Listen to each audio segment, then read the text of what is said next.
international jet rally over Lake Wales. Pilots from around the world have converged in Polk County for a showdown of their skills. But as Bay News 9's Polk County reporter Lynn Wright shows us, these are not your ordinary pilots.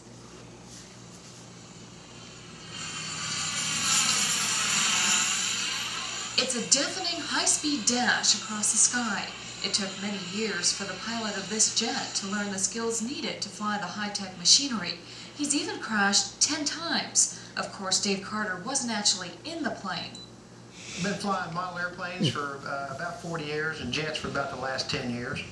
Color blindness prevented Carter from flying in a full-size jet, so he transferred his passion for airplanes to model jets. That's where he met his mentor, Don Huffman, who's been flying model airplanes since the 50s.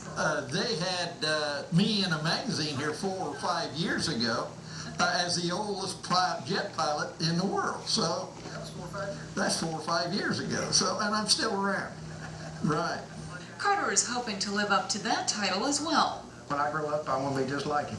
In the meantime, he's honing the skills Huffman taught him, skills which they say are more difficult to learn than the skills it takes to fly a full-size jet. Because if you're sitting in a seat and you want to go left, you know which way to go. When you are flying a model, that is not necessarily true. It's according to whether it's coming toward you or going away from you.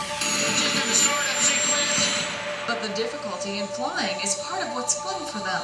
Like you fly and you crash them. That's just part of it, and it's part of the fun of it, too. Of course, they'd rather be flying, and they'll have plenty of opportunities to test their skills during the 12th Annual Florida International Jet Rally.